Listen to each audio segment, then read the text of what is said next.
Hello, hello. Welcome to Cameron's Conversations. And today's podcast is all about me, my favourite subject. No, a joke. But I'm going to talk a little bit about my weight loss journey and how that is going so far. So I think we are midway into week 5 now. The weeks are honestly flying past, which, by the way, is such a hack when you're thinking about weight loss. When people often be like, oh, it's going to take ages. Time passes really, really quickly. Like somehow it's the 5th of March when I'm filming this, and it feels like it has flown past. January and February seem to pass in the blink of an eye, which in a way is kind of scary, but in a way was quite nice as well, because I know January can be a bit of a miserable month, and actually this January passed so quickly for me. So that is the perk, well, one of many perks, to be honest, because I love what I do, of working in this particular industry, is January, as you can imagine, is a particularly busy time. So is February, March, April, May, pretty much all the way until the July, August, where it usually calms a little bit. Honestly, it's pretty busy most of the time, but it is nice because actually it passes rather quickly. And with that, the weight has dropped off steadily and continues to drop off steadily, and the weeks are passing, so it's starting to add up now. I am wearing my big black hoodie, not that you can see that if you're on the podcast, but if you're on YouTube you can, and I definitely noticed today that it was sitting a bit lower and hanging a bit looser. It's always been a bit baggy anyway, so I don't think I'll be wearing it for much longer, mostly because I won't need it because it's getting a bit warmer, but also because it's not going to be fitting very well soon enough. And with that, progress so far. So I started at 86.5, I'm down to 81.9 kilos now, so 4.6 kilos off, and it's been good, I would say, so far. Hunger's been very manageable. There was only about 2 or 3 days where I felt pretty hungry. So last week I was on a course, so I'm a big old nerd when it comes to all things training and nutrition. Shock horror there.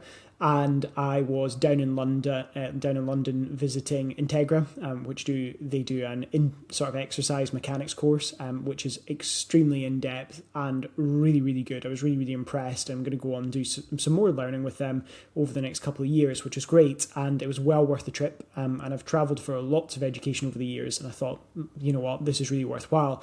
So ahead of that trip, I had decided to pull my calories quite low. So Monday, Tuesday, Wednesday, I pushed my calories down quite a bit. I think I had about 1,500 calories for 2 or 3 days, which for me is relatively low. I know some of my clients will be listening to this and that will be their normal calories, but it's all relative, obviously.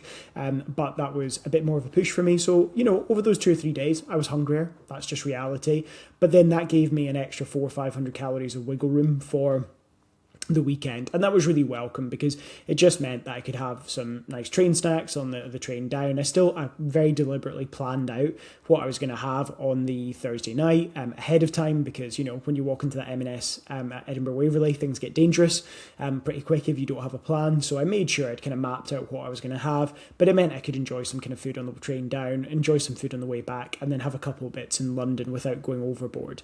And again, one of the things, in fairness, I was in an apartment, so I tend to book self-catered if I can, just because I slightly prefer it anyway. But one of the things that I like about it is it just means like you can nip to a little Sainsbury's or Tesco, Tesco Express that was around the corner. I got some protein yogurts, got some porridge for breakfast, just the instant pots and things like that, and actually got just some fruit, and it works really well. Like I just kept my breakfast the same as it always bloody is. I didn't make a smoothie, to be fair, but I just had some protein yogurts and a bit of fruit. It wasn't berries, but nonetheless, and that worked great. So that was pretty smooth sailing, and that's probably those few days at the start of the week. It's only been the time that hunger's been a bit of a challenge, but I think in fairness, I've been doing a really, really good job so far, really tooting my own trumpet here, haven't I, of making sure I'm as full as possible. So a lot of the stuff that I would speak about with clients, I would say in this particular weight loss phase, I've done a lot of these things before, but I've been particularly diligent with things like having a lot of similar meals, being regular with my meal timings. So I'm having meals, like not more than 4 or 5 hours apart, typically. Not all the time, because it's sometimes not practical, but I've been pretty good at that. I've been making sure to have lots of fruit in the flat as well, so I'm having that too, although I did have a bit of a minor boo-boo because I managed to buy some bananas that were so green that they 8 days later have not turned yellow yet, which just isn't ideal. So they are just haunting me at this juncture. But we're just about there. They almost looked edible today. But in general, having lots of fruit around, making sure my meal times are regular, having meals that are somewhat repetitive but very filling, so repetitive in a good way. I always say this, like I'm not having things I don't enjoy repetitively. I make sure like I sometimes have like venison meatballs with like loads of veggies. I quite like that as a dinner, so I don't mind having that twice in a week, sometimes like once for a lunch as well, or vice versa, and then having something like fajitas, which I just bloody love anyway. All these kind of things I'm having pretty regularly, but I quite like them, so it doesn't bother me anymore. I'm very much enjoying them. Beats a meal deal any day of the week, so quite happy to have those things. But in terms of kind of progress itself, it's cracked on really nicely, and because I've not really struggled with hunger, I felt like I've been able to push at it quite well. In general, steps have been pretty good. My average is pretty much bang on 10,000 for the last few weeks, I think now. I haven't looked too far back, but I'm pretty sure it's sat around 10,000 since the first week or two, so that's been pretty good, and that for me is pretty doable. I think that there's certainly a time where I could probably get 15,000 given my current busyness and workload, and the fact that I'm obviously like as work-wise very sedentary, like I sit at a laptop predominantly. I think that for me 10,000 steps is a good amount. As the weather gets better, that will creep up naturally to probably 11 or 12.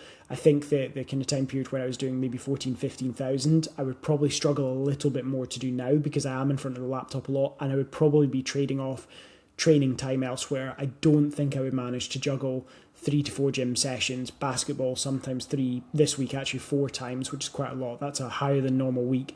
There's going to be trade-offs somewhere. And I think this is where we have to be pragmatic about these things, is I'm not going to stress myself out about it. Like I know in previous diets I've maybe sat at slightly higher steps, but I'm quite happy to sit at 10,000 and weights dropping really steadily. If things slow down the line and I don't want to drop my calories, I may have to push my steps up a bit more. But to be honest, the way this is timed, because I'll be going into the summer months, well, naturally I'm going to start going up Munros and doing hill walking every so often at the weekends, and I'll be more inclined to go out for long walks in the evening because it's not going to be dark, etc. So I'm more likely to go farther afield as well. So that's been really, really positive. So certainly in terms of like the way it's felt pretty easy, pretty comfortable so far. Now, that's not to say I've not had little moments where it's probably been a bit more challenging. I definitely think when I was in London, I was acutely aware that I was having to make good decisions more often, whereas day to day in my kind of setup that I have, because I've got like my food shop's really organised, my meals are planned out, I know what snacks I'm having, there's lots of fruit in the flat as well.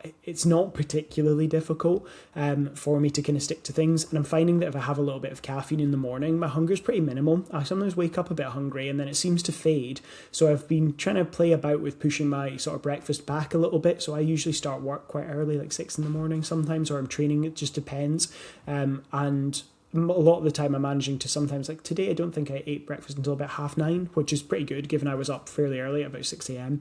So yeah, that's worked quite well as well. Just kind of narrowing the windows between meals has helped. So that's been a bit of a positive. But overall, hunger is pretty manageable. I wouldn't say that's been particularly challenging. The usual thing for me, and I've always been really transparent about this, the biggest challenge for me when a weight loss phase is tiredness. That can definitely creep in a bit more. And I would actually say that has crept in a bit more. It's hard to know because I had 3 or 4 nights of particularly poor sleep. I don't know why, I just slept terribly for about 4 nights straight, which wasn't great. I got to sleep, but it was much later than normal, and I was still up quite early, so it's not necessarily the best mix, and I've had quite busy, long days, sort of 10, 11-hour days at the laptop, plus trying to train, get 10,000 steps in as well, and then sometimes play basketball on the same day. It's a bit of a juggle when you're not getting a lot of sleep, but I know a lot of parents will be laughing because that would be a first world problem to have. But I think one of the things that's kind of factors in a little bit with that is that I probably feel more tired because of the lack of sleep over those 4 days. But I maybe would say I'm starting to feel a little bit more tiredness into the kind of later evenings now that I'm kind of dieting. I would be surprised if I didn't get to 9 p.m. and kind of think, feel like I could go to bed now. Like I'm kind of at that stage. But that's quite normal for me. And as I say, 5.5 weeks into the diet and a good chunk of weight off. I would kind of expect that. It's nothing dramatic, but just a little bit more fatigued. But as I say, hunger, pretty manageable. Tiredness is usually the bigger factor for me. And I would say that's slowly creeping in. And I just want to be honest, with this kind of series of me talking about it, I'm going to be really transparent. There will be days that I struggle with hunger in the future. There will be days I'm a bit more tired. But I also want to give you the other side of that, of all the positives. So one of them is that my clothes are now fitting me much better. Like I said, this hoodie, well, it's probably fitting me worse, to be honest. It looks a bit more baggy now, but that's okay with me. I'm noticing a lot of my t-shirts, like a lot of my t-shirts are fitting much, much better, which is kind of what I would have expected about that kind of almost 5 kilo down mark. For me, that's enough to kind of start to notice quite a big change in clothing. I definitely see it, like even in these kind of podcast videos that go onto YouTube, I'm definitely seeing a little bit of a difference in the jawline as well compared to probably when I just started the podcast a month ago and I was doing them. I can notice a little bit when I'm on video, as I so often am, that I can definitely see the jawlines coming back in. And as I say, clothes are fitting better. I put a fleece on that I hadn't worn in a few weeks, and that definitely fit me better, felt a bit looser, which was quite nice too. Otherwise, there's no drastic changes. I am actually down another hole in my belt, which is fine, other than the fact I'm realising I've only got one hole in that belt left, so I'm probably going to need to do a little screwdriver job on that one. But yeah, otherwise, I think it's all been feeling pretty bloody good. And I definitely am at that point where for the first few weeks, you maybe feel a little bit better, but it's quite marginal for me. Like, I don't feel drastically better. Like, I do feel like there's a little change in my clothes. I feel like a little bit more comfortable. I would say now it's starting to creep in a bit more. I can feel that I just feel a little bit better in myself for being that little bit leaner. I mean, it's not that I wasn't in a good place, because I was, but I just feel a little bit sharper for it. And again, I like the way my photos look. I posted my progress photos on Instagram as well. And as you'll see, like in the left-hand photo, if you do have a little look at my profile on Instagram, which isn't a push to go suddenly follow me on Instagram, but if you do want to have a nosy, it's at Cameron Cummings PT. I think that's my handle, but you can have a little nosy. My week 1 to week 5 is the one I'm referring to. You can definitely see that I am getting leaner, right? You can see that now, that my jawline's definitely leaning out a little bit, my midsection's getting a bit tighter, all these kind of nice type things. Still probably about 4 weeks to 5 weeks away from my kind of like spot where I feel most comfortable, where I'm very comfortable in all my clothing. I feel pretty good in general. I'm maybe not the absolute leanest I'd want to be for maybe a summer holiday, but I'm probably at the weight that I like to maintain year round. So I'm closing in on that, which is pretty cool too. So I think it's been a pretty successful muscle gain phase. I look like I'm holding a little bit more muscle than before. But yeah, all in all, very positive. I think there's not too much that's been super challenging about it. I think the big thing that I've taken away actually, and again, this is kind of ironic because this is what I talk to clients about all the time, is by being more diligent with the habits that work, rather than sometimes being guilty of getting a bit complacent, as in I would have 2 or 3 good weeks of being quite organised, and then I'd have a week where I struggle more with my nutrition, and a lot of it boiled down to the fact I was just less organised, and I knew what to do, but I just wasn't doing it. I think so far, at least in these 5.5 weeks, I've been very proactive at planning ahead, and I have done the things that make everything easier. And that's what I'd encourage anyone to do. Is like, I am not trying to willpower my way through every single day. Like, there's very little decision making for me. Like, I knew what I was, when I woke up, I already knew what my breakfast, lunch and dinner was.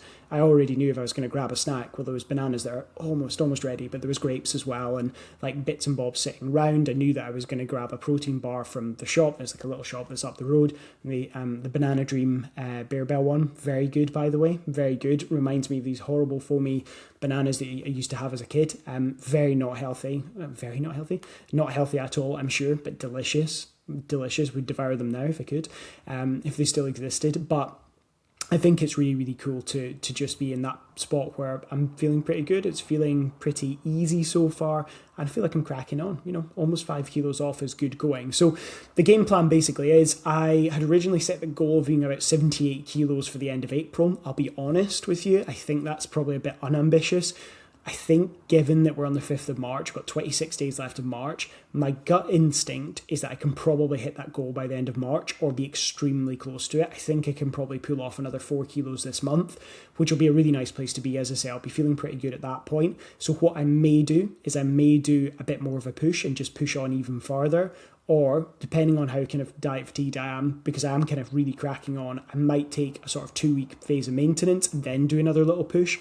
but I'm going to see where I'm at. I'm going to wait a little bit longer because it feels too early to say. I'll also depend a little bit on how I feel at 78 kilos. If I'm feeling really, really good and I've not got that far to go with it, I might push on another couple of weeks and just get the job done. But I suspect what I might end up doing is just have a couple of weeks of maintenance and then maybe do another month off the back end after I go away for my mate's stag at the end of April. So that is a little bit of just a broad update from me, right? Just a bit of a kind of brain dump on how it's going, because I know a few people have kind of commented that it's quite interesting to hear, hopefully interesting at least, to hear about how I'm getting on with my own weight loss phase and just talk about it. And like I say, I'm going to be really honest, and I would expect as well, if you're listening to this and it sounds like super positive and it's all, sunshine and roses, there will be challenges. Like, it's not going to carry on that there'll never be a challenge. Of course there will be, and I'll be very honest about those when they come up. But I do think I'm in the luxurious position, having spent a long time in a muscle gain phase. I'm not having to diet on ridiculously low calories. And also I have the experience of all this, so I know all the little tips and tricks which just make it feel that bit easier. So if you do have any questions or anything that you are struggling with weight loss wise, please feel free to ping me a message on Instagram, or indeed if you are interested in one-to-one coaching, you're maybe struggling with your weight loss, or as is often the case, you've maybe done the whole weight loss thing before and then you've had to do it again and again and again because you just keep regaining the weight, then that is what I love to work with people on, is to get them to a place where they can get into the best shape of their lives and stay there. So if you would like to know a little bit more, find out a little bit more about one-to-one coaching, just grab the link in the show notes. Otherwise, have a great week.